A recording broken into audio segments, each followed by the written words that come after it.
All right, well, it's been a little bit too long since we got the chance to talk to this man right here, Joel Haro, broadcast partner, but also the #1 bantamweight in the entire state of Utah. Joel, it's been a minute, man. How you doing? Blake, man, it's been a long while. Other than that, I'm doing good. I'm doing pretty good. Just having fun training my guys. We had a couple fighters in the last Fierce Challenger Series, and things are just going upward from there. I kind of want to go back in time just a little bit. And the reason why is because I saw you at Fierce Challenger Series back in Price, and you seemed so much better than I had seen you previously. And it seems like we got the old Joel Haro back. Is that safe to say? Was there a little, dip in just life for a while there after the loss? Yeah, there's a lot of bumps in the roads leading up to the fight, after the fight. Now I would say, yeah, I would agree with you. I'm back, man. I'm on my way back. Things are looking pretty good. Body's feeling a lot better now.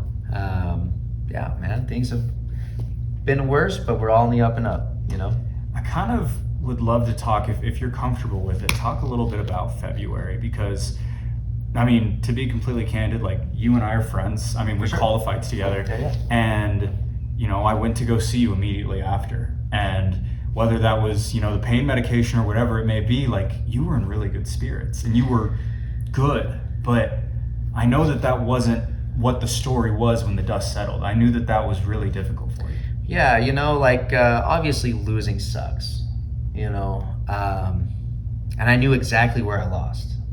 It wasn't the striking. I knocked him down, I think, 2 or 3 times. I'd probably have to rewatch the fight, but anyway, he didn't do anything to me on the ground. He didn't do anything to me on the feet. He took me down, laid on me, controlled me. Kudos to him. He fought a great game plan against a striker, But yeah, after the fight, I was bummed. I was very upset. I knew I lost, because that 5th round did not go my way at all. And, walking back to the locker room, I was like, dude, still hold your head up high. You made it through a hell of a fight camp. I didn't tell a whole lot of people this. I had one of my students pass away 2 weeks before the fight. I also had a really bad neck injury, so I had not a whole lot of sparring time, not a whole lot of mitt work. It was to the point where my left hand was going numb. So I was like, what? I'm not going to pull out of a fight. Champions don't pull out of fights, right?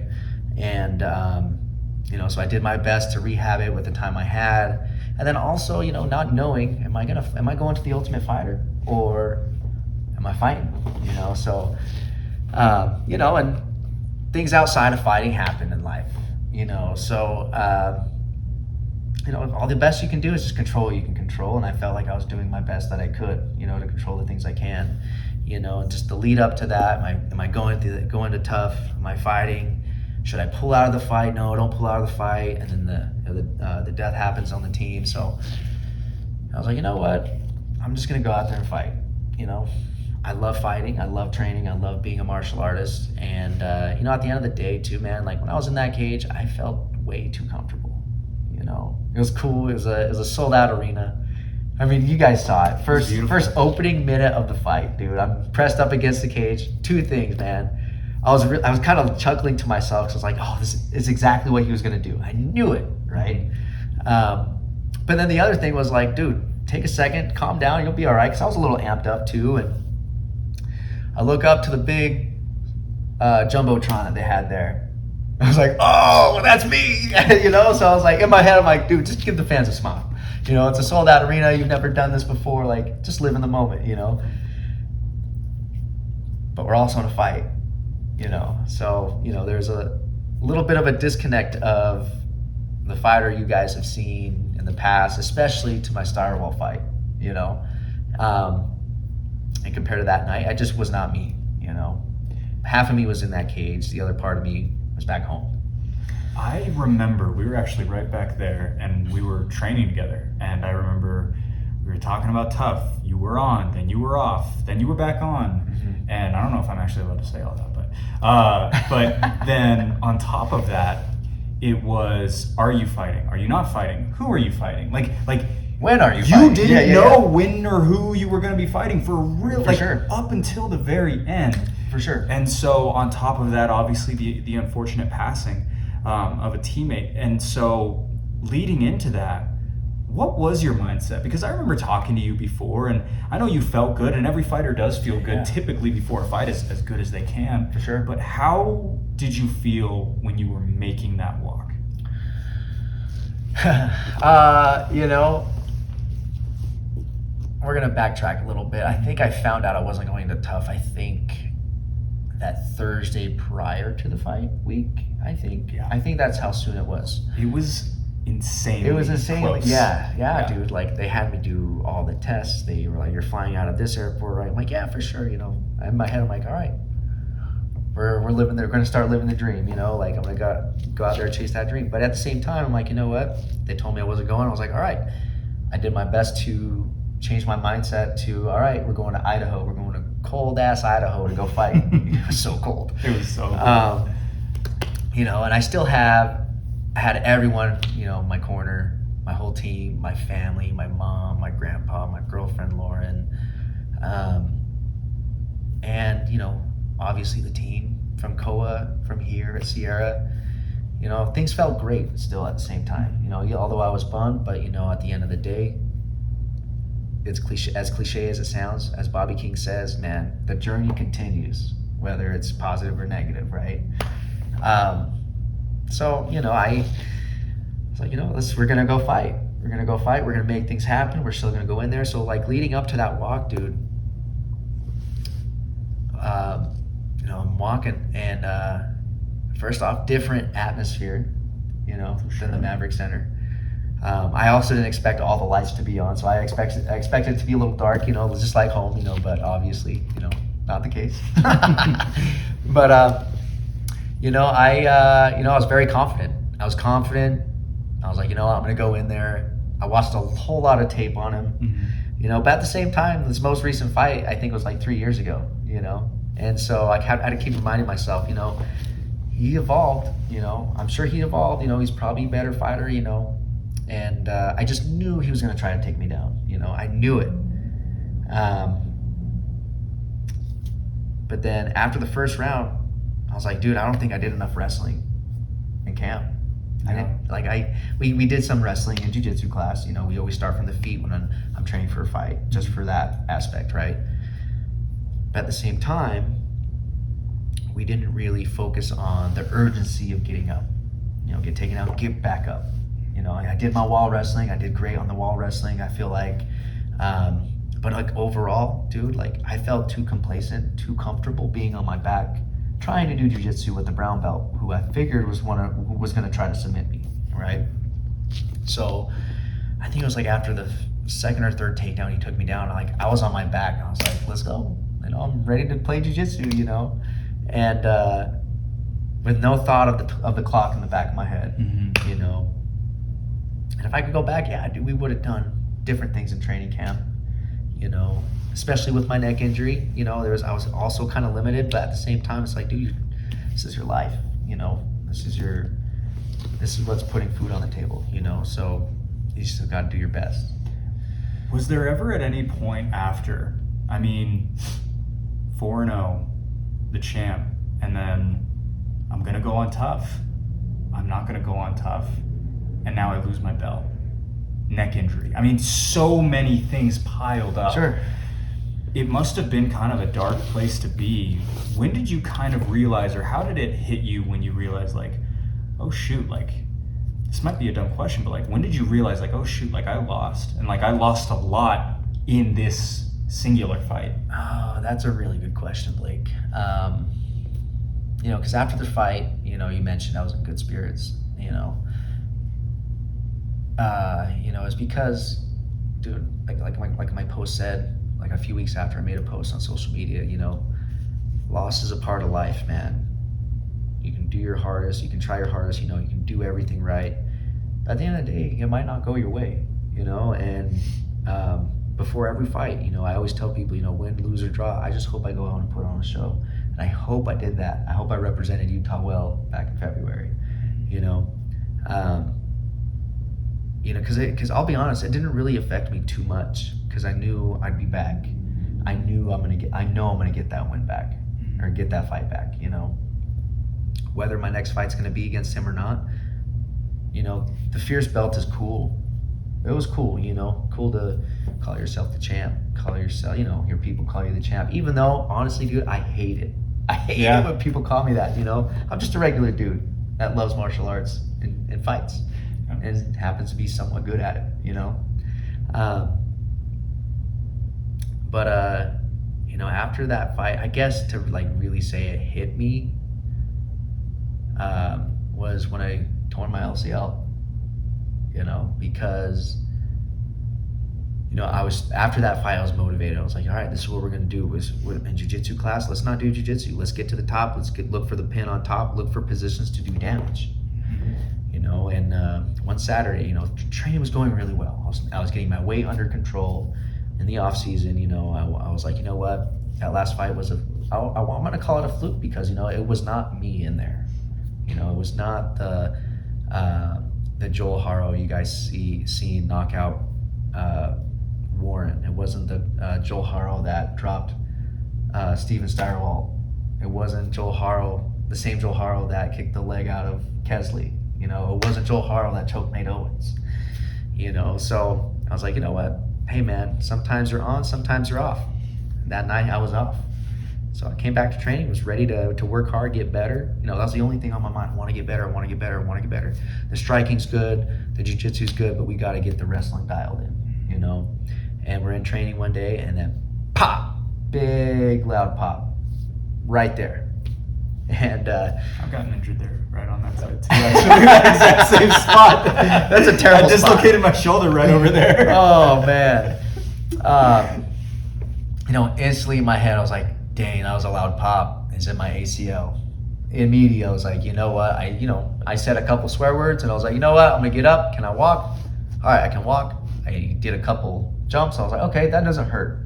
Let's just get outside, you know, calm down a little bit. I don't know what just happened, you know. And everyone's rushing out. Joel, you okay? You gotta get away from me. I'm good, you know. Fast forward to MRI. You know, we get the MRI, and that was like 2 weeks away. And literally 2 days after my MRI, I got my MRI results. I was going to Hawaii to go see Coach Bobby Kingpool fight, right?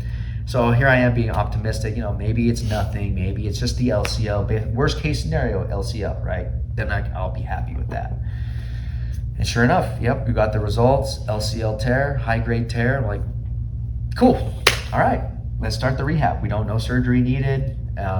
Reached out to Hector Rodas at Phoenix Performance Institute, gave him my MRI results. We started rehabbing it right then and there, you know, literally the following week after I got back from vacation, started doing that. And, you know, life hit me outside of the gym and training. And, you know, I had a job fall through, and then I got in a car accident, and then was having a hard time finding a job, you know. So I think I went with May and June with no income, draining my savings, you know, and in a dark place, in a very dark place. I actually really haven't really told anybody this too much, you know.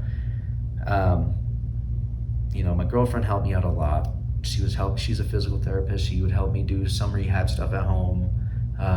You know, and still looking for a job. You know, I ended up reaching out to my dad, mending our relationship there, and working with him. You know, so it's been great. You know, things are now on the up and up.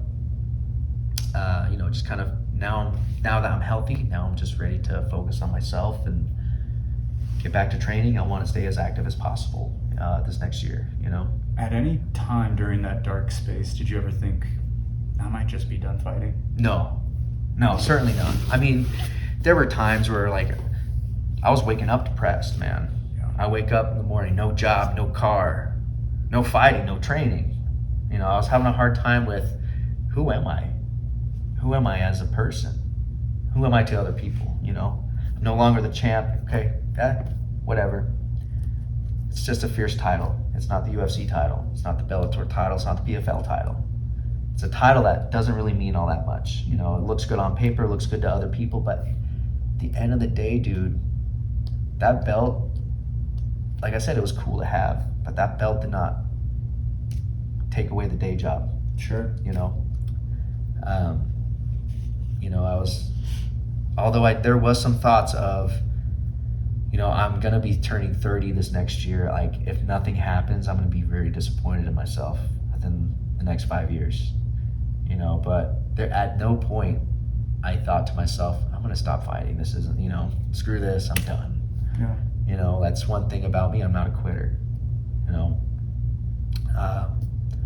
And I'm very passionate about martial arts. I've been training over 12 years now. Yeah. And I'm a coach here at Sierra Mixed Martial Arts. And, I even told myself, what example does it set to my fighters quitting after an injury? A serious, but not that serious of an injury, right? No surgery needed. It was just rehab, And I was like, you know what? Let's just put some effort into my guys. I want to make my team successful. I want our team to be the best team in Utah, and it'll take time for that, for sure. But at the same time, I feel like we're on the right track. We had 2 fighters make their kickboxing debuts, and during that fight camp, man, since I wasn't focusing on myself, focusing on the other people, making them get better, that was what I was like, yeah, this is great. Jolito is back. Let's go as a coach. Did you ever feel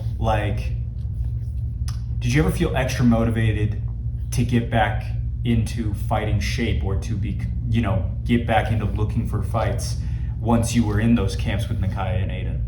I was looking forward to, I was getting excited, getting really excited. I was like, dang, let's start moving, but at the same time, I couldn't really spar with them. Sure. I could hold pads for them, but I couldn't spar with them, and that's what really tore me apart. And there were days where I pushed my limits. Probably shouldn't tell everybody, but hey, that's in the past now. Coach Hector, don't get mad at me. I did do a little bit of sparring, but it was just forward and back. It wasn't moving left or right, just staying, kind of being a punching bag, but also trying to throw at them too, right? Trying to help them see punches and trying to help them as much as I could, And granted, we do have 2 other awesome striking coaches here, Jake Mariano and our friend Trey, our coach Trey McCoy. He worked with Aiden so much. That's what Aiden told me. Yeah, and man, to see him do as well as he did, man, I was so proud of Trey as a coach and Aiden. I have more fight experience than both of them. I'm just like, dude, you guys nailed it. You stick to the game plan. That's what you should do. Good work, Yeah. And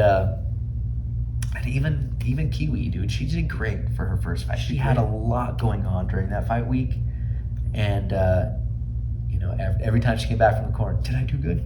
Dude, you're killing it. Just do this and this. Okay, and being there for my fighters in that position too, getting them ready for the camp, helping Aiden with the weight cut, helping Kiwi with the emotions of 24-hour notice change, right? It sucks, but hey, you're still here to fight, and you did something that nobody else would have done, But yeah, helping them, man, it got me excited. I'm like, you know what? We're gonna get there. We're gonna get there. Just keep doing what you're doing. Keep going to rehab. Keep doing your thing, and we'll get there eventually.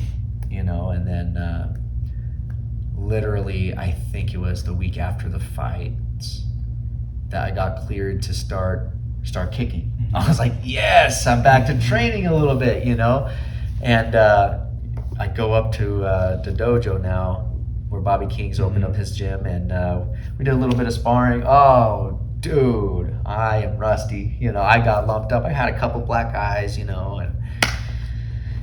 that's just part of fighting. I was like, dude, I love this. I love that I got beat up.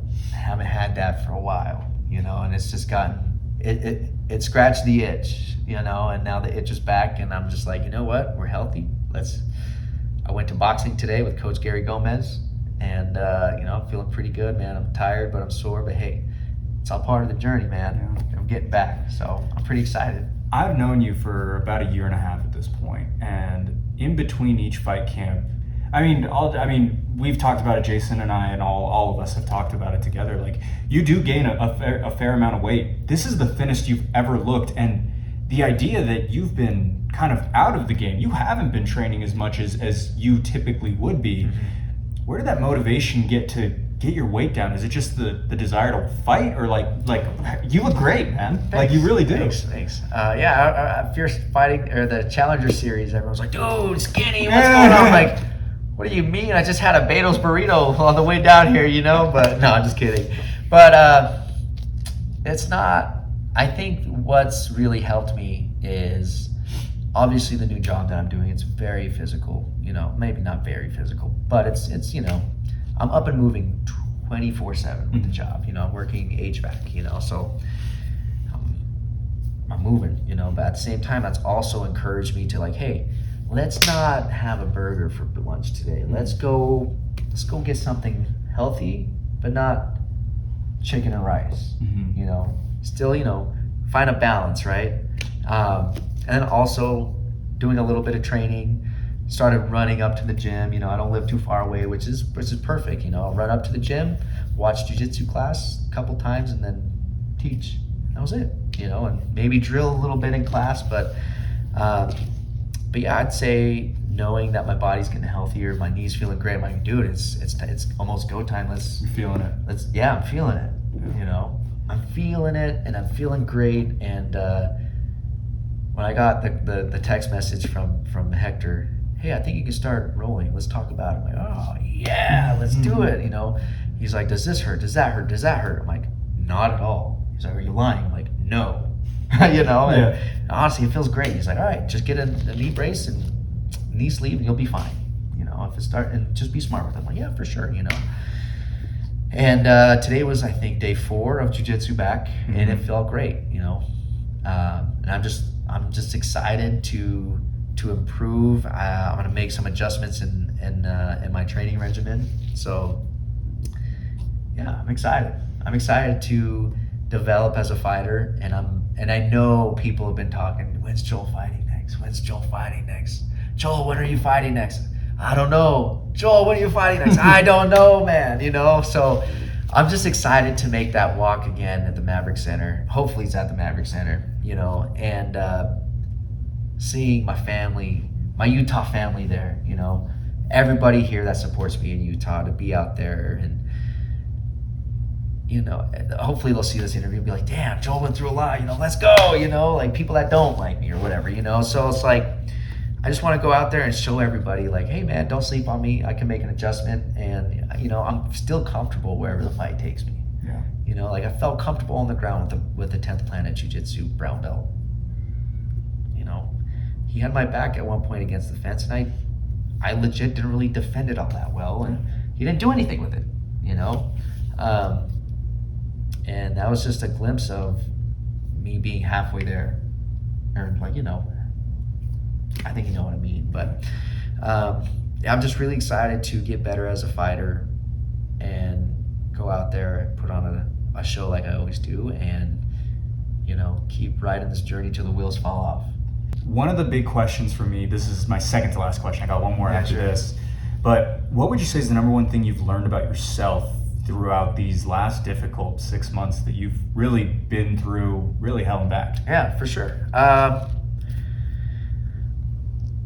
few things. You know, obviously, you're not perfect. I've always known that. I don't think I'm perfect at all.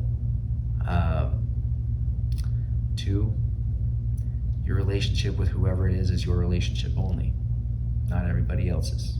You know, I've gone through a lot of stuff with people in the last few days, months, you know, and at the end of the day, man, just focus on yourself. Focus on yourself. Your health is number 1 priority.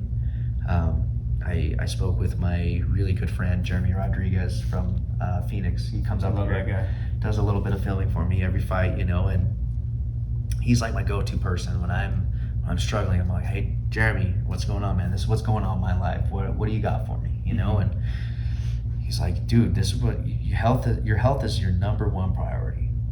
Your family's great, your friends are great, but only your health really matters in this world. You're you and your health, you know. Now that your body's feeling great, let's tune everything out, you know. It's just noise. Words are just words, because at the end of the day, words don't really mean anything. You know, it's what the actions of what you see, that's what means the most, you know. And I was like, you know what, Jeremy? You know what, Jer Bear? You're right. You know, my health is number one. That's, you know, like, yeah, dude, like, you only have one life, you know. Live with no regrets. Do what you want to do, but make sure it's on the right path to where you want to go. You know, and that's what I got from it. You know, and yeah, dude, I'm ready to hop back on the horse like I have been already and just get after it. What does the latter half of 2023 and 2024 look like for you? The next 12 months for Joel Haro? Well, we're almost done with 2023.